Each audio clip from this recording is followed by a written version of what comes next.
We admire, respect, and are grateful for your work in public safety. We're glad to be of service to you by offering our FirstForward software to document your exposures.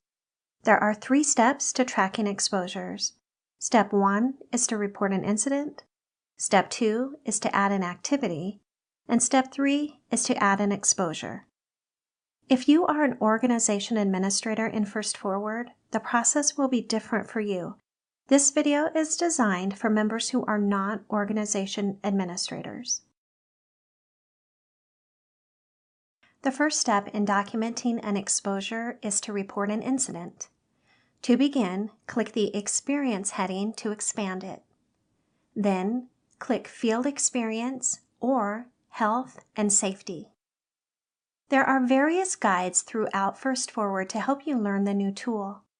I'm going to close out of these during this video, but when you document your exposure, you may want to read through the tour guides for additional help. On the My Field Experience page, click Report an Incident. Add the incident number according to your department's naming convention.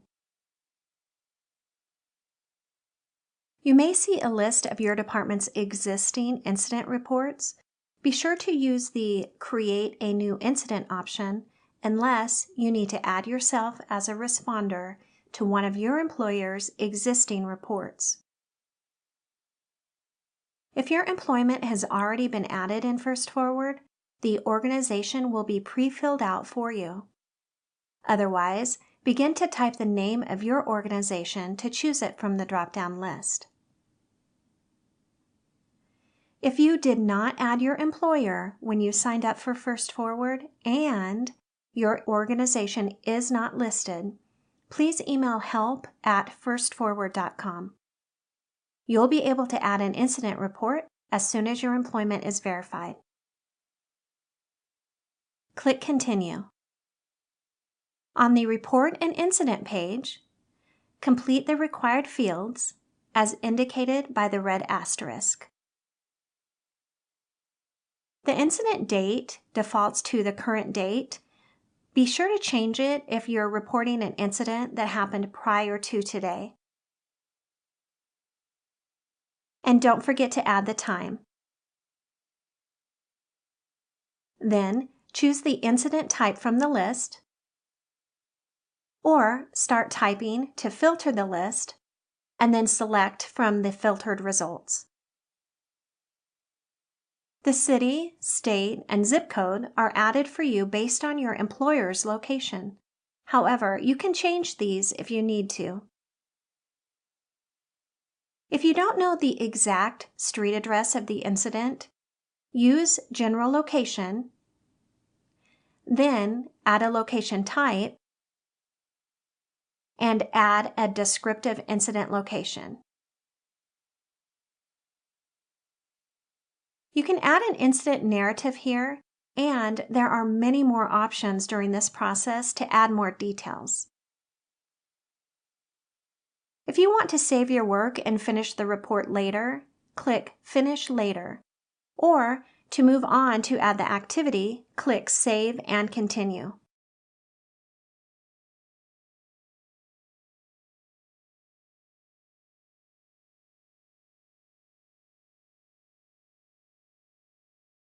The second step is to add an activity to the incident report. On the Incident Report page, click Add Activity next to your name. In the Add Activity window, click the Activity drop-down to scroll through all the options. Or start typing to filter the results, and then click an activity to select it. If you wore a self-contained breathing apparatus, check the SCBA box. Notice the question mark icons here. Anytime you see the question mark, you can click it to view a more detailed explanation of the field. These can be really helpful as you're learning how to use FirstForward. Click anywhere outside of the callout to hide it.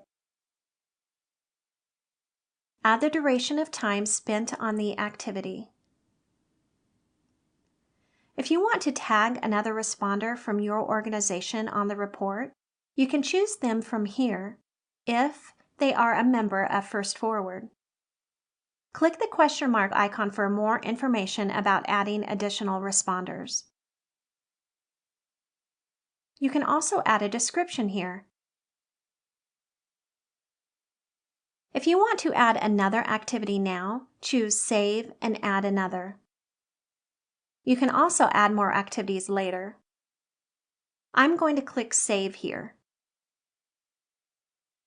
At any time from the My Experience report page, click the Add Activity button to add additional activities to the report.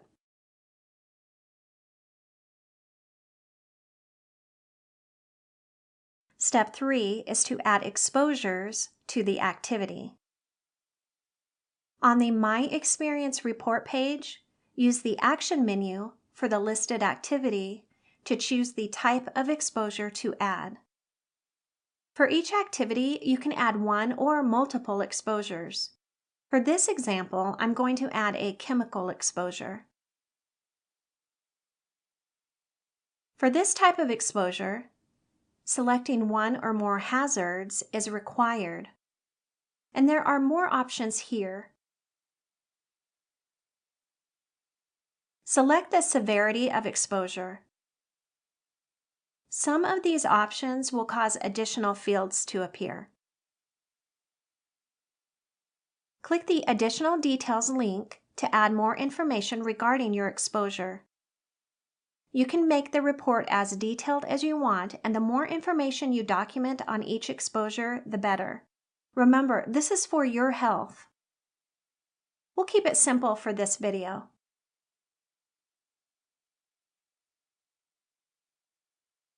I'm going to skip the personnel section, but if there were people on scene and those people are members of your organization, you can choose them from the drop-down fields in this section.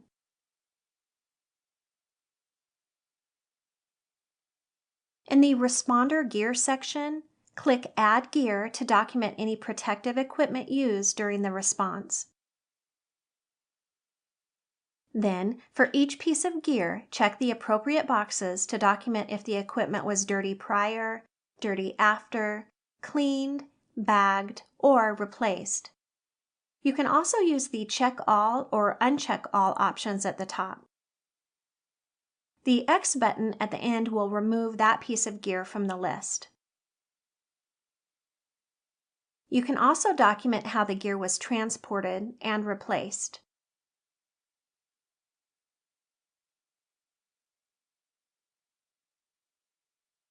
In the remediation section of the report, you can report the precautions and responses taken to mitigate this hazard.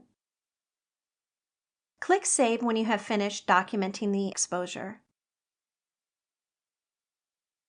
Now, back on the My Experience report page, the activity will be listed for this incident report.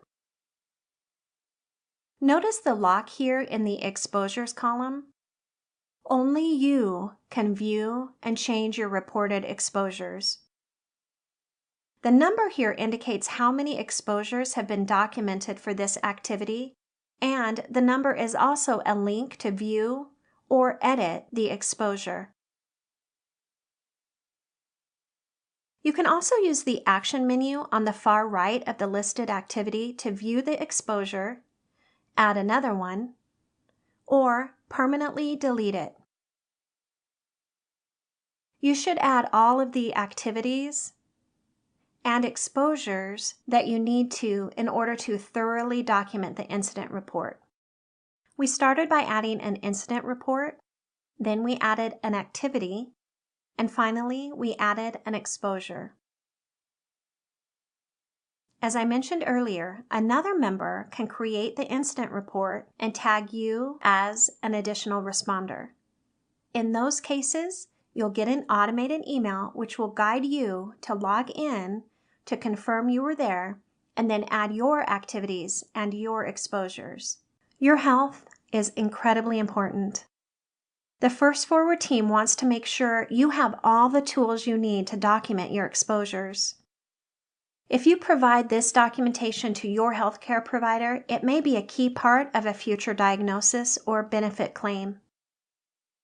We are grateful for your service to the community, and we're glad you're part of the FirstForward family.